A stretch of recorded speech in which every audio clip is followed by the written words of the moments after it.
Welcome to our channel Tolly radar. నేను మీ journalist Yagnamurthy. Dragon junior NTR Prashanth Neel కాంబినేషన్లో తయారవుతున్నటువంటి సినిమా. కొద్ది నెలల క్రితమే ఈ సినిమా షూటింగ్ కూడా మొదలైపోయింది. సో ఈ ప్రస్తుతానికి ఈ సినిమాకి సంబంధించి, అందులోనూ ప్రశాంత్ నీల్కి సంబంధించి ఒక ప్రచారం ఇప్పుడు ఇండస్ట్రీ వర్గాల్లో జోరుగా నడుస్తుంది. అది ఆయన రెమ్యూనరేషన్కి సంబంధించి. డ్రాగన్ సినిమాకు సంబంధించి ప్రశాంత్ నీల్కి కేవలం తన డైరెక్టర్స్ రెమ్యూనరేషన్ మాత్రమే కాకుండా సినిమాలో వాటా కూడా ఆయనకు వస్తుంది అని చెప్పేసి ఇప్పుడు గట్టిగా వినిపిస్తూ ఉంది. అది కూడా ప్రాఫిట్ షేరింగ్లో, వచ్చే లాభాల్లో ఆయనకి 50% వాటా ఇవ్వాలి అని చెప్పేసి డిమాండ్ చేసినట్టు, అందుకు నిర్మాతలైనటువంటి మైత్రి మూవీ మేకర్స్ అలాగే ఎన్టీఆర్ ఆర్ట్స్ వాళ్ళు ఓకే చెప్పినట్లుగా ఇప్పుడు ప్రచారం జోరుగా నడుస్తూ ఉంది. సో ఇది చిన్న విషయం కాదు. అంటే జూనియర్ ఎన్టీఆర్కి మించి ప్రశాంత్ నీల్కి ఈ సినిమా సంబంధించి ఎక్కువగా లాభపడే అవకాశం ఉంది అనే మాట ఇండస్ట్రీ వర్గాల నుంచి ఇప్పుడు వినిపిస్తూ ఉంది. జూనియర్ ఎన్టీఆర్ కూడా తక్కువేం తీసుకోవట్లేదు. ఆయనకు 3 అంకెల పారితోషికం ఈ సినిమా ద్వారా లభిస్తోందనేది వినిపిస్తోంది. అంటే కనీసం ఆయనకి 100 కోట్ల రూపాయల రెమ్యూనరేషన్, అంతకు మించి కూడా వచ్చే అవకాశం ఉండవచ్చు. ఎందుకంటే డ్రాగన్ అనేది పాన్ ఇండియా ఫిలిం. 5 భాషల్లో అది రిలీజ్ అయ్యే అవకాశాలు ఉన్నాయి. తెలుగులో తయారవుతున్నటువంటి ఈ సినిమా మిగతా దక్షిణాది భాషలైనటువంటి తమిళ, కన్నడ, మలయాళ భాషలతో పాటు హిందీలో, ఎడుదిరిగి హిందీలో కూడా రిలీజ్ అవుతుంది. అందు గురించే ఈ సినిమాకి ఆయన 100 కోట్లు అంతకు మించినటువంటి రెమ్యూనరేషన్ పొందుతున్నాడని చెప్పేసి మనకి వినిపిస్తున్నటువంటి మాట. సో ప్రశాంత్ నీల్కి సంబంధించి ఆయనకి రెమ్యూనరేషన్గా ఎంత అందుతోంది అనేది మనకి ఇంకా పూర్తి వివరాలు తెలియకపోయినా, ఎంత తక్కువలో తక్కువ వేసుకున్నా కానీ ఆయనకు 50 కోట్ల రూపాయలకు మించినటువంటి రెమ్యూనరేషన్ డైరెక్టర్గా అందుతుంది. దాంతోపాటు ప్రాఫిట్ షేరింగ్ అంటే కూడా, సో ఈ సినిమాకు వచ్చే లాభాలు ఖచ్చితంగా, అంటే అటు థియేట్రికల్గా ఇటు నాన్ థియేట్రికల్గా చాలా పెద్ద మొత్తంలోనే ఈ సినిమాకి బిజినెస్ అయ్యే అవకాశాలు ఉన్నాయి. సో బడ్జెట్ పోను మిగతాది ప్రాఫిట్ అనుకుంటే, ఆ ప్రాఫిట్లో 50% వాటా ఆయనే తీసుకుంటే, మిగతా 50% వాటాని నిర్మాతలైనటువంటి మైత్రి మూవీ మేకర్స్ 25%, అలాగే ఎన్టీఆర్ ఆర్ట్స్, నందమూరి కళ్యాణ్ రామ్కి సంబంధించినటువంటి ఎన్టీఆర్ ఆర్ట్స్, దానికి 25% ప్రాఫిట్ షేరింగ్ వస్తుందని చెప్పేసి మనకి తెలుస్తూ ఉంది.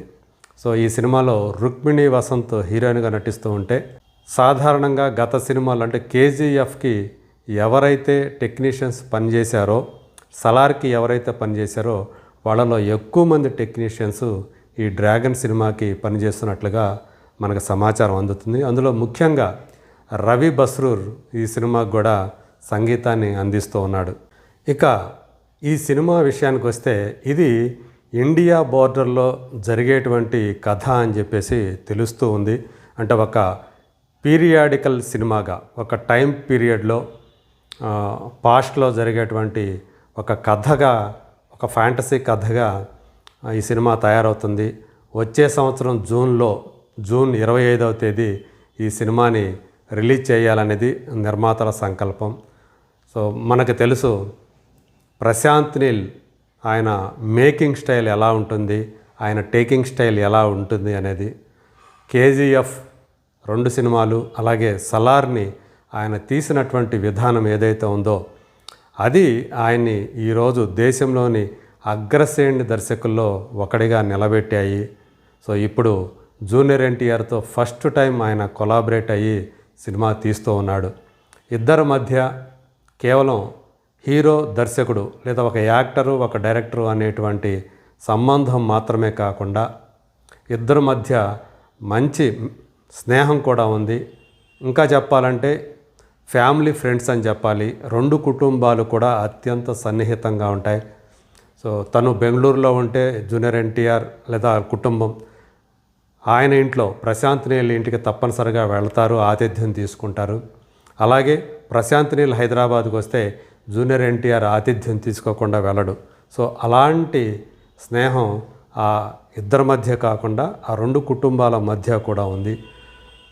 ఇప్పటి వరకు కూడా జూనియర్ ఎన్టీఆర్ చేసిన సినిమాలు ఏవైతే ఉంటాయో, ఆయన పాత్రలు ఏవైతే ఉంటాయో వాటికి పూర్తి భిన్నమైనటువంటి క్యారెక్టరైజేషన్ ఈ సినిమాలో మనకు కనిపించబోతోంది అని చెప్పేసి సమాచారం అందుతూ ఉంది.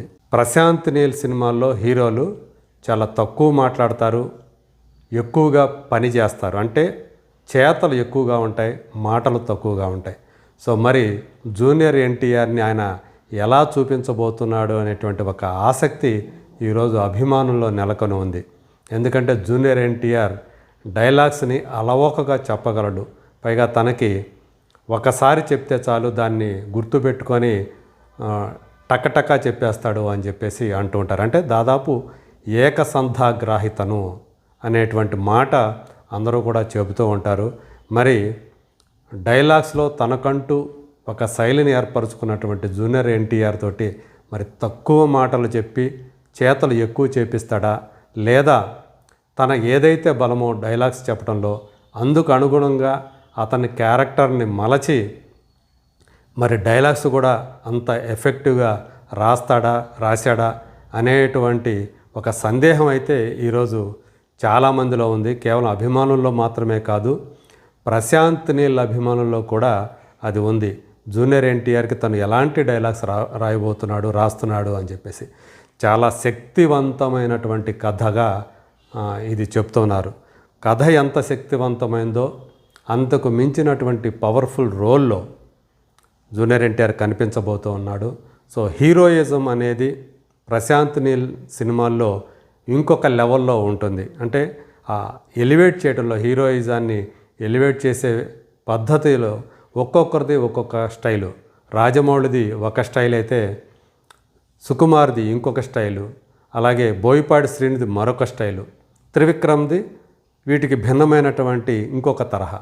ఇలా చూసుకుంటే ప్రశాంత్ నీల్ ఈ సలార్లో ప్రభాస్ని ఆయన చూపించిన విధానం, కేజీఎఫ్లో యష్ని చూపించిన విధానం ఏదైతే ఉందో వాటి వల్లే వాళ్ళకి ఆ హీరోలకి ఆ ఫ్యాండమ్ అనేది మరింతగా పెరిగిపోయింది అని చెప్పేసి మనం చెప్పవచ్చు.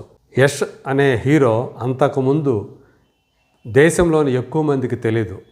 కన్నడ ఆడియన్స్కి మాత్రమే ఆయన గురించి ఎక్కువగా తెలుసు, మిగతా వాళ్ళకి పెద్దగా తెలియదు. కానీ ఆ కేజీఎఫ్ ఫ్రాంచైజీ తోటి యష్కి దేశవ్యాప్తంగా ఏ స్థాయిలో అభిమానులు ఏర్పడ్డారో చెప్పాల్సిన పని లేదు. అతనికి వచ్చినటువంటి ఆ క్యారెక్టర్ తోటి రాఖీ భాయ్ అనేటువంటి ఆ క్యారెక్టర్ అతనికి దేశవ్యాప్త కీర్తిని మాత్రమే తెచ్చిపెట్టలేదు. ఇవాళ ఏకంగా 4,000 కోట్ల రూపాయల బడ్జెట్తో తయారవుతున్నటువంటి రామాయణ సినిమాలో రావణ క్యారెక్టర్ను కూడా ఆయనకు తెచ్చిపెట్టింది. సో ఆ యష్ ఇమేజ్ తోటి ఆ రావణ క్యారెక్టర్ ఇంకా బలోపేతమైందని చెప్పేసి చాలామంది భావిస్తూ ఉన్నారు. మరి అలాంటి హీరోల్ని తన సినిమాల్లో సృష్టించేటువంటి ప్రశాంత్ నీల్ జూనియర్ ఎన్టీఆర్ని డ్రాగన్గా ఎలా చూపించబోతున్నాడు. డ్రాగన్ అనేది ఇప్పటివరకు ఒక వర్కింగ్ టైటిల్గా మాత్రమే చెప్తూ ఉన్నారు. బహుశా అది పెడతారా, లేకపోతే దానికి ఏమైనా ముందు జోడిస్తారా, ప్రశాంత్ నీల్స్ డ్రాగన్ అనో లేకపోతే జూనియర్ ఎన్టీఆర్ డ్రాగన్ అనో ఏమైనా పెట్టే అవకాశాలు ఉన్నాయి. ఎందుకంటే డ్రాగన్ అనే పేరుతోటి రీసెంట్గానే ఒక సినిమా రావటం మనకు తెలుసు, ప్రదీప్ రంగనాథన్ కథానాయకుడిగా. సో మరి ఈ సినిమాకి టైటిల్ ఏముంటుంది ఏంటి అనేది రాబోయే రోజుల్లో తెలుస్తుంది. బట్ ఇప్పుడు ఈ రెమ్యూనరేషన్ లేదా ఈ వాటా వ్యవహారం అనేది మాత్రం ఒక హాట్ టాపిక్గా మారిందని చెప్పాలి. ప్రశాంత్ నీల్కి జూనియర్ ఎన్టీఆర్కి మించి కూడా ఎక్కువగా ఈ సినిమా వల్ల ఆర్థికంగా లాభపడే అవకాశాలు ఎక్కువగా ఉన్నాయి అని చెప్పేసి చెప్తూ ఉన్నారు. మరి చూద్దాం, రాబోయే రోజుల్లో ఈ సినిమా గురించినటువంటి మరిన్ని అప్డేట్స్ని మీతో షేర్ చేసుకుంటాను.